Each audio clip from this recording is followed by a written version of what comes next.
Welcome back to D&D Diagnosis and Analysis. Today we are examining the causes of divorce, and there are different types of divorce. Some people are living together, but they are divorced in terms of communion, in terms of relationship, in terms of bedroom affair, in terms of talking together.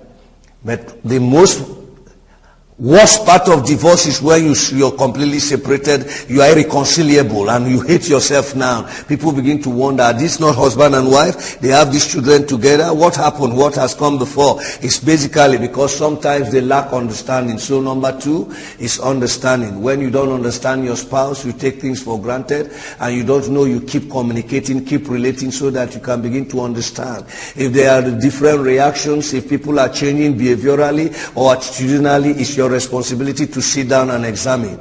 And sometimes also when you try to examine, like if for a woman it's very important that you understand a man.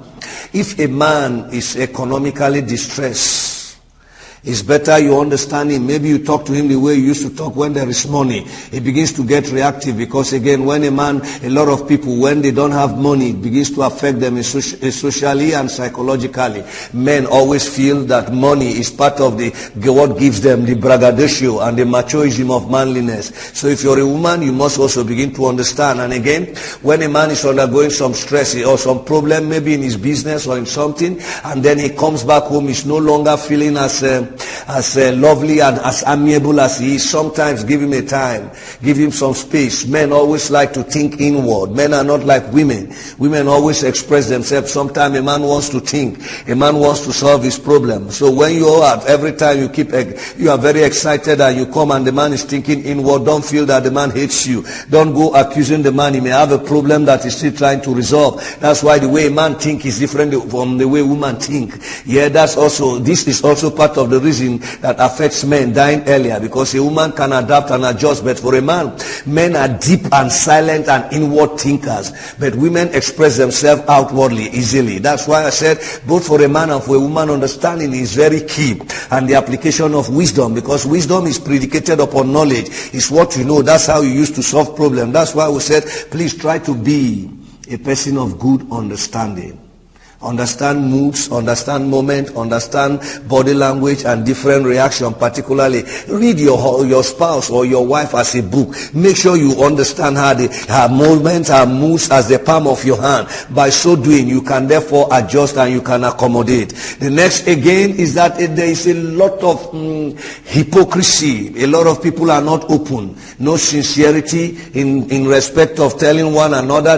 No open communication is very important. That's why also you see sometimes a lot of women, a lot of men don't tell you something because sometimes you are very gallurous and flippant, and the man wants to tell you, you want to know more, you want to show him that you know more than him. Before every idea he brings you, you nail it down at bed, you nibble it at board. The man this time around, he doesn't tell you anything because you always want to overrule and override him. And because of that, the information that ordinarily would have come to you, because now maybe you are more educated, now you begin to have a problem. That's why we said communication. Men must always listen. Even if the woman is talking bladderdash and foolishness, try to listen to what she is saying. And then you as a man also, right? Also sometimes some men, you must open up. Even if you know it all, that part of communication is what makes the woman to belong. Let there be a time of budget, let there be a time of planning, let there be a time of execution. You're building a house, you are not telling your wife, she doesn't know your capital, she doesn't know how you're getting on.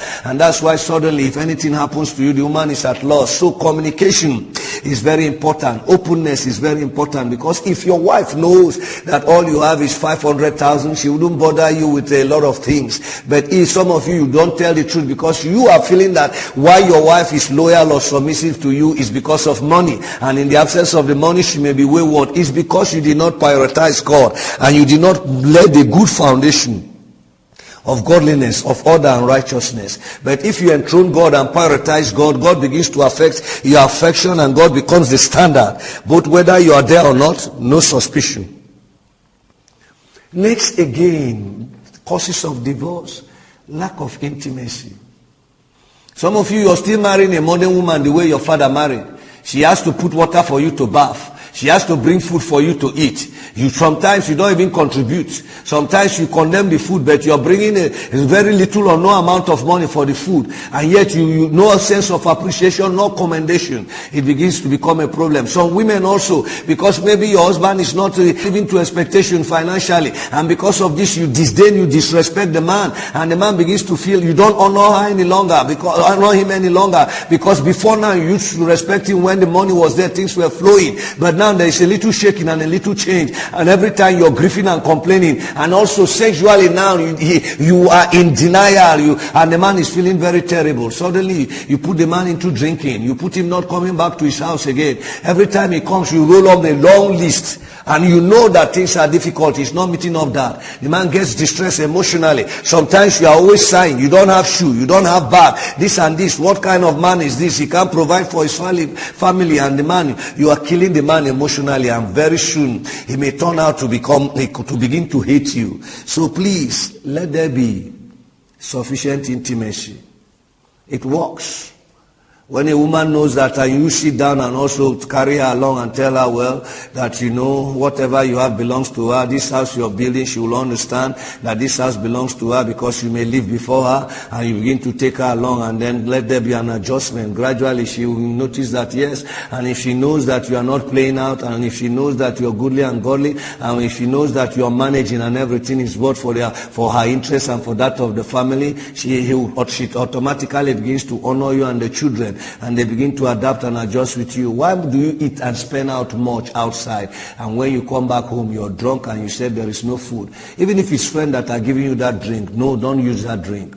That's why you must avoid drinking, because each time you drink and you get drunk and you come back home, you are intoxicated, or you come back home, you are hilarious, but yet there is hardship and difficulties in your family, and then the woman begins to feel frustrated. Some of you drink, and when you just come back, you snore, you don't care about the children. That's why the Bible says, give strong drink to a man that is perishing, so that he will drink. You think that temporary happiness will solve your problem, and then you come back. Sometimes any small mistake, you bully your wife in the presence of your children. That begins to cause bitterness and hatred. Sometimes also sexually, a lot of them get frustrated, because again alcohol has destroyed your sexual potency, and then your virility and everything is gone, and the woman looks at you. You are not good for money, you are not good for the bedroom, you are not good for child provision. Sometimes they wish you that you die. That is why if gradually that bitterness and hatred begins to come. But women are very wonderful. If they know, they cooperate. When they know both of you have become one, you carry them along, they can always adjust, and things begins to get on. That's why we said, please be open. Let there be a lot of openness. Now and again, what is also causing a lot of divorce in family is the absence of money. Poor planning, poor budgeting, no disclosure, no arrangement. Husband and wife must sit down together and then plan about how things will be done. What are the orders? What are the priority? You must know, as it is in Ecclesiastes chapter 3, seasons. There's also a season here when you must buy oil, buy obono, buy a lot of things. These are the time now that we need a lot of economy, a lot of good management. Nigeria is changing, economy is changing. No more wastefulness, no more prodigality, but people should be frugal to plan a lot.